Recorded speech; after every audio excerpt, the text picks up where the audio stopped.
हमारे घर की परंपरा थी कि घर में किसी की भी शादी होती है तो दुल्हन पहली रात दादाजी के कमरे में गुजारेगी, मगर ऐसा करने के 1 महीने के बाद ही वो गर्भवती हो जाती थी। जब मेरी शादी हुई तो मैंने इस रिवाज को नहीं माना और अपनी दुल्हन को दादाजी के पास नहीं जाने दिया। लेकिन 2 साल हो गए हैं शादी को और मेरी पत्नी का कोई बच्चा नहीं हुआ। मजबूरन एक दिन मैंने अपनी पत्नी को दादाजी के कमरे में भेजा और ख़ुद कमरे में छुप गया। फिर मैंने कुछ ऐसा देखा कि मेरे रोंगटे खड़े हो गए। बुज़ुर्ग किसी भी ख़ानदान के लिए अहम होते हैं, लेकिन जब बुज़ुर्ग ही गलत रास्ते पर चल निकले तो फिर उस ख़ानदान का क्या हाल होगा।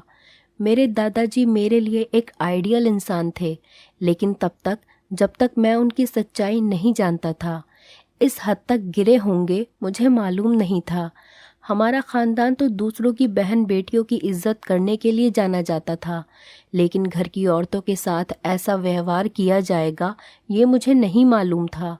मुझे लगता था कि मैं ये रोक लूँगा, लेकिन मैं भी मजबूर हो गया। हम एक पढ़े लिखे अच्छे ख़ानदान से थे, हमारी जॉइंट फैमिली थी, इसलिए हम सब एक ही घर में रहते थे और कभी भी हमारे घर में किसी बात को लेकर झगड़ा नहीं हुआ था। घर के मालिक मेरे दादा थे।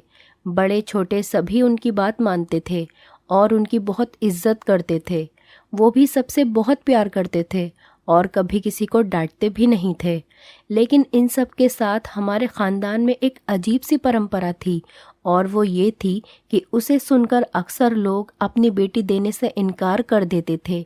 इसीलिए हमारे बड़ों ने अब इस परंपरा को मिटाना शुरू कर दिया। मैं बचपन से देखता आ रहा था कि हमारे घर में जिसकी भी शादी होती, जो भी लड़की दुल्हन बनकर हमारे घर पर आती, वो पहली रात दादाजी के कमरे में ही गुजारती। बचपन में तो मुझे इस चीज़ की बिल्कुल भी समझ नहीं थी, लेकिन जैसे जैसे मैं बड़ा होता गया ये अजीब परंपरा मेरे दिमाग में सवाल पैदा करने लगी। मैंने बहुत कोशिश की कि हकीकत जान सकूं, लेकिन पूरे घर में कोई भी इस बात पर बात करने को तैयार ही नहीं होता था और ये सिलसिला सालों से चला आ रहा था। और हैरत की बात तो ये थी कि जो भी लड़की दादाजी के कमरे में रात गुजारती थी वो 1 महीने के अंदर ही गर्भवती हो जाती थी।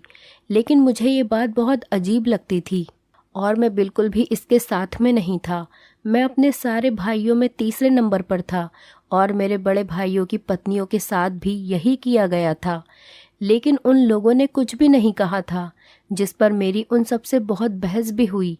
लेकिन कोई भी मेरे सवाल का जवाब नहीं देता था और अब मुझे इस चीज़ का जवाब चाहिए था, क्योंकि घर में मेरी शादी की बात चल रही थी और मैं जानता था कि मेरे साथ भी यही सब होगा, लेकिन मैं ये नहीं करना चाहता था। इसीलिए शादी के दिन मैंने अपने बड़े भाइयों को कह दिया कि मैं अपनी पत्नी को दादाजी के कमरे में नहीं छोड़ूंगा और अपनी पत्नी का हाथ पकड़ता हुआ अपने कमरे में चला गया। मुझे लगा कि इसके बाद दादाजी का व्यवहार बदल जाएगा, लेकिन उन्होंने मुझे एक शब्द भी नहीं कहा। उनका व्यवहार नॉर्मल ही था। लेकिन हमारी शादी को 2 साल हो गए और अभी तक बच्चे की कोई उम्मीद ही नहीं थी।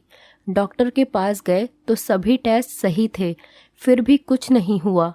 मेरे भाई मुझे अक्सर कहते थे कि तुमने गलत किया, अब सारी ज़िंदगी बच्चे के लिए तरसोगे। लेकिन मुझे उनकी बातें सुनकर गुस्सा आ जाता था कि मैं बच्चे के लिए गलत कैसे बन जाऊं, कैसे अपने हाथों से अपनी पत्नी को किसी दूसरे के कमरे में भेजूं। भले ही वो मेरे दादा थे, लेकिन मेरी पत्नी के लिए तो गैर ही थे और मैं भी कभी इतना बगैरत नहीं हो सकता था कि अपनी पत्नी को अपने हाथों से उनके पास भेज दूं। मेरी पत्नी को भी ये परंपरा बिल्कुल पसंद नहीं थी और उसको बहुत अजीब लगता था। लेकिन जैसे जैसे समय गुजरता जा रहा था, लोगों की बातें हमें डिप्रेशन में डालती जा रही थी, क्योंकि हमारे ख़ानदान में सबके बच्चे थे, सिर्फ हम ही थे जिनके पास इतने सालों से बच्चे नहीं थे और अभी दूर दूर तक कोई उम्मीद भी नहीं थी। मेरी पत्नी अब खोई खोई गुमसुम सी रहने लगी थी, शायद डिप्रेशन में आ गई थी।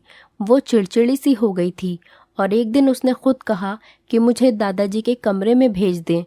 तो मैं उसकी बात सुनकर गुस्से में आ गया कि मैं ऐसा नहीं कर सकता, लेकिन उसने कहा कि हम हमेशा बिना बच्चे के तो नहीं रह सकते, इसीलिए आपको ये तो करना ही पड़ेगा।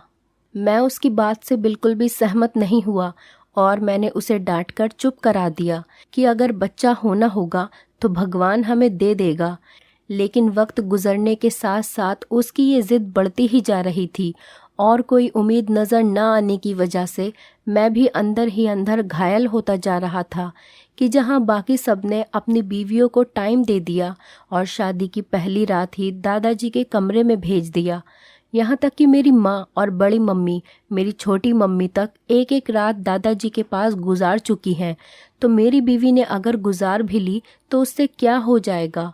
आखिरकार बहुत मजबूर होकर एक दिन मैंने दादाजी से कहा कि मैं आज रात अपनी पत्नी को आपके कमरे में छोड़ कर जाऊँगा।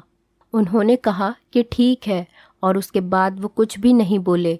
रात हुई तो मैंने सोच लिया कि मैं पहले ही जाकर कमरे में छुप जाऊँगा और देख लूँगा, लेकिन उसी रात मेरे दोस्त का एक्सीडेंट हो गया और मुझे इमरजेंसी में हॉस्पिटल जाना पड़ा क्योंकि मैं बात कर चुका था।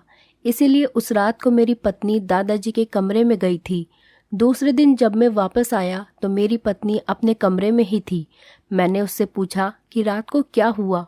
उसने कहा कि मुझे तो कुछ भी नहीं मालूम कि क्या हुआ है, क्योंकि जब मैं दादाजी के कमरे में गई तो उन्होंने मेरे सर पर हाथ रखा और उसके बाद कुछ अजीब सी खुशबू आई और मुझे कोई होश ही नहीं रहा। सुबह जब होश आया तो मैं उनके बिस्तर पर सो रही थी और दादाजी सोफे पर बैठकर अखबार पढ़ रहे थे। उसके बाद मैं उठकर बाहर आ गई। उसकी बात सुनकर मुझे अजीब सा महसूस हुआ था कि दादाजी को मेरी पत्नी को बेहोश करने की क्या ज़रूरत थी, जबकि मैंने खुद अपनी खुशी से पत्नी को भेजा था। अब तो ये बात मुझे और भी गलत लगने लगी, लेकिन कोई भी कुछ बताने को तैयार ही नहीं था। मैंने दादाजी से भी सवाल किया, लेकिन उन्होंने कहा कि अभी वक्त नहीं है, इसका वक्त आया तो मैं इसका जवाब तुम्हें खुद दे दूंगा। लेकिन अपनी पत्नी को खुश देखकर मैं भी चुप हो गया। फिर सच में 1 महीने के बाद मेरी पत्नी गर्भवती हो गई। अब तो मुझे अजीब सा महसूस होने लगा कि ये बच्चा मेरा है भी या नहीं, लेकिन मेरी पत्नी इस बच्चे को पाकर बहुत खुश थी और उसको खुश देखकर मैं भी खुश होने लगा था। लेकिन दिल के अंदर शक ख़त्म ही नहीं हो रहा था और मैंने अपनी पत्नी के सामने ये जाहिर नहीं होने दिया, क्योंकि इससे उसकी खुशी ख़राब हो सकती थी। मैंने सोच लिया कि मैं बच्चे के पैदा होने के बाद उसका डीएनए टेस्ट करवा लूँगा, फिर उसकी रिपोर्ट के साथ दादाजी से सवाल करूँगा। वो वक्त मेरे लिए बहुत ही मुश्किल था, क्योंकि जब भी मैं अपने बच्चे की खुशी महसूस करके खुश होने लगता तो वो एक रात मेरे दिमाग में आ जाती और मैं ठीक तरीके से खुश भी नहीं हो पा रहा था और मैं परेशान था कि किसी तरह वो वक्त ख़त्म हो और मुझे भगवान ने चांद जैसा बेटा दिया। ये खुशी इतने सालों के बाद मिली थी, इसीलिए सभी बहुत ज़्यादा खुश थे और सबसे ज़्यादा शायद मेरे दादाजी खुश थे, क्योंकि अपने पूरे बच्चों में उन्हें सबसे ज़्यादा मुझसे प्यार था और मेरे बच्चे की खुशी शायद उन्हें सबसे ज़्यादा थी। मेरी आंखों में शक की पट्टी बंधी हुई थी और मैं उनकी खुशी को भी शक की निगाह से देख रहा था। जब हमारा सारा ख़ानदान खुशियाँ मनाकर चले गए तो एक दिन मैंने चुपके से बच्चे को उठाया और निकल गया। मेरी पत्नी ने पूछा कि कहाँ जा रहे हो, तो मैंने कहा बाहर से घुमा कर आता हूँ, और बच्चे को हॉस्पिटल ले गया और जाकर अपना और बच्चे का डीएनए टेस्ट करवाया। मेरे दिमाग में कहीं ना कहीं ये बात ज़रूर थी कि ये बच्चा मेरा नहीं है, और बस यही चीज़ मुझे दिल से खुशी नहीं दे पा रही थी और मुझे टेस्ट करवाना पड़ा, जिसकी रिपोर्ट 3 दिन बाद आनी थी। 3 दिन मैंने कैसे गुजारे वो मुझे ही मालूम है। जिस दिन रिपोर्ट मिलने वाली थी उस दिन सुबह से ही मेरे दिल का बुरा हाल हो रहा था। बार बार एक सवाल मेरे दिमाग में आ रहा था कि अगर ये बच्चा मेरा नहीं हुआ तो मैं किस मुंह से उसको अपना बच्चा कबूल करूँगा और दादाजी से क्या सवाल करूँगा, जबकि मैं खुद अपनी पत्नी को उनके कमरे में छोड़कर आया था। मैं रिपोर्ट लेने गया तो रिपोर्ट पकड़ते हुए मेरा बीपी हाई हो गया, शायद बहुत ज़्यादा टेंशन लेने की वजह से। मैं हॉस्पिटल में ही था, इसीलिए फ़ौरन मुझे इमरजेंसी में ले जाया गया। डॉक्टर मेरे घर बताना चाहते थे, लेकिन मैंने मना कर दिया कि अगर वो सब यहाँ आए तो टेस्ट का राज भी खुल जाएगा। मैं रिपोर्ट लेकर घर आ गया। मुझ में हिम्मत नहीं थी कि मैं वो खोल कर देख सकूं कि उसमें क्या है। टेस्ट तो मैंने करवा लिया था, लेकिन अब खोल कर देखने की हिम्मत नहीं हो रही थी और ख़ुद पर गुस्सा भी आ रहा था कि मैंने बाकी सबकी तरह जो है जैसा है उसकी बुनियाद पर फ़ैसला क्यों नहीं कर लिया। मैंने क्यों इस सारे चक्कर में पड़ा। लेकिन कहते हैं ना कि किसी का दिमाग बहुत दूर तक जाता है, और शायद मेरे साथ भी यही हुआ था। मैं वो रिपोर्ट लेकर घर तो आ गया था, लेकिन 3-4 घंटे गुजरने के बाद भी मैं अपने अंदर हिम्मत पैदा न कर सका कि मैं इस रिपोर्ट को खोल कर देख लूं। और आखिरकार मैंने उसे उठाकर अपने ऑफिस के टेबल पर रख दिया कि सुबह ऑफिस जाकर देख लूँगा। लेकिन शायद भगवान को ये मंजूर ही नहीं था कि मैं इस राज पर से पर्दा उठा सकूं। इसीलिए 1-2 दिन काम में इतना बिजी था कि मेरा ध्यान रिपोर्ट की तरफ से हट गया, और जब मैंने दोबारा से रिपोर्ट को ढूंढा तो वो मुझे मिली ही नहीं। शायद कागजात में कहीं आगे पीछे हो गई थी। मैंने पूरा ऑफिस छान मारा, लेकिन वो रिपोर्ट मुझे मिली ही नहीं। मुझे समझ आ गया कि भगवान भी नहीं चाहते कि मैं इस राज से पर्दा उठा दूं। इसीलिए मैंने जो है जैसा है की बुनियाद पर अपने बच्चे को कबूल कर लिया। इस सिलसिले में 2 साल और गुजर गए और मेरी पत्नी एक बार फिर से गर्भवती हो गई। अब वही दोबारा से मेरे दिमाग में घूमने लगा कि इस बार मैंने पत्नी को दादाजी के कमरे में भी नहीं भेजा था, तो फिर वो प्रेग्नेंट कैसे हो गई, और क्या मेरी पत्नी ने मेरे साथ धोखा किया है। वो खुद ही छुपकर दादाजी के कमरे में चली गई थी। लेकिन ऐसा हो नहीं सकता था, क्योंकि मेरी पत्नी बहुत अच्छी औरत थी, कभी कोई काम मुझसे बिना पूछे नहीं करती थी। एक बार फिर वही बात मेरे दिमाग में घूमने लगी। अब मेरा बेटा इतना बड़ा हो गया था कि मैं उसको दोबारा ले जाकर डीएनए टेस्ट करवा सकता था। इसीलिए अपने बड़े बेटे को साथ लेकर मैं हॉस्पिटल चला गया, और इस बार मैंने इमरजेंसी के तौर पर रिपोर्ट निकलवाई और वहीं खड़े खड़े रिपोर्ट देखी। और रिपोर्ट देखकर मुझे झटका सा लगा, क्योंकि रिपोर्ट पॉजिटिव थी, यानी वो बच्चा मेरा ही था।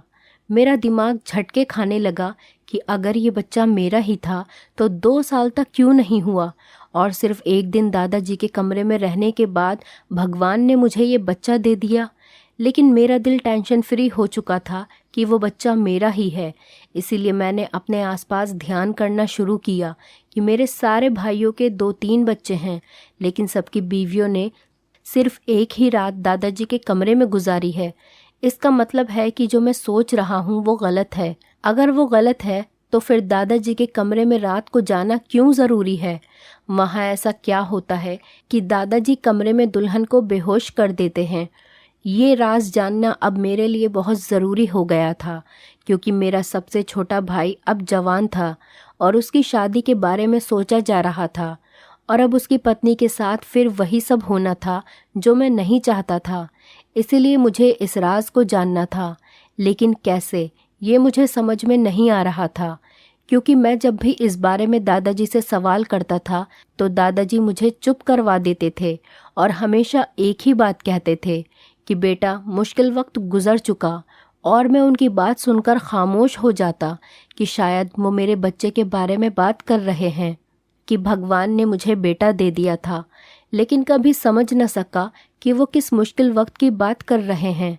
और फिर इस बात को भी 1 साल गुजर गया और मेरे भाई की भी शादी आ गई। अब मैंने सोचा कि दोबारा इसके साथ वही होगा, लेकिन मुझे कमरे में रहना था। मुझे मालूम करना था कि दादाजी पहली रात दुल्हन के साथ क्या करते हैं।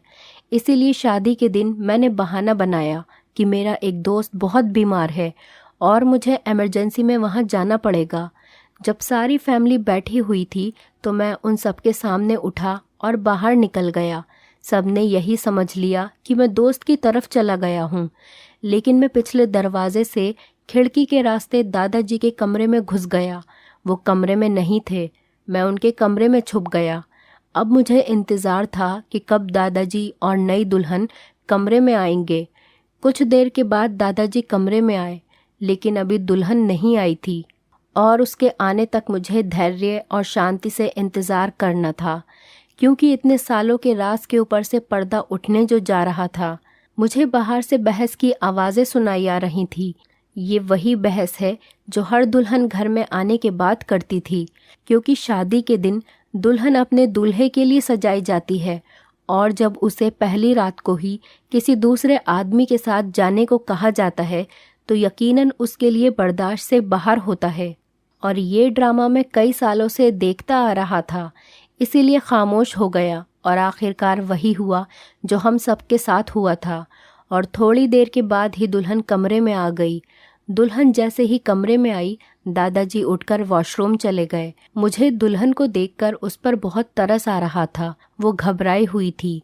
थोड़ी देर बाद दादाजी बाहर आए और उन्होंने आकर दुल्हन के सर पर हाथ रखा और कहा कि बेटा घबराओ मत, कुछ नहीं होगा।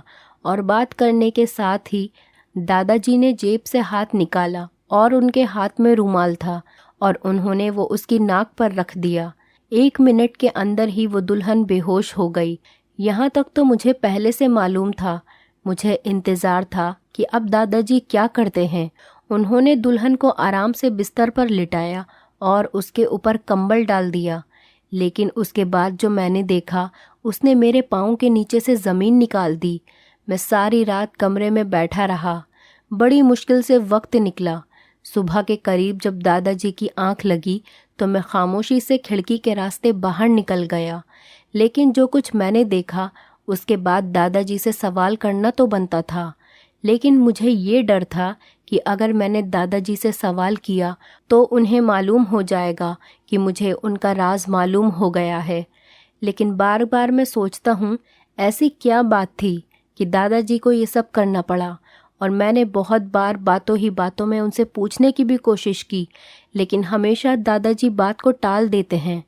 लेकिन इस बार दुल्हन को 2 महीने गुजरने के बाद भी बच्चे न हुए। अब तो सब परेशान हो गए कि ऐसा क्यों हुआ। लेकिन सभी ने इंतज़ार किया कि भगवान की ही तरफ से देर हो सकती है। दादाजी ने कहा कि मुझे लगता है कि ये राज कोई और भी जान चुका है। सब एक दूसरे की तरफ देखने लगे तो दादाजी ने कहा कि इस घर में कोई इंसान ये राज जान चुका है। अगर ये बात किसी और को मालूम न होती तो अब तक बहू गर्भवती हो चुकी होती। ये सुनकर मुझे बहुत अजीब लगा कि दादाजी को कैसे मालूम हो गया कि ये राज कोई दूसरा भी जान चुका है। लेकिन मैं खामोश रहा और मैंने बिल्कुल भी बात नहीं की। कुछ महीने गुजरे तो दादाजी बीमार रहने लगे।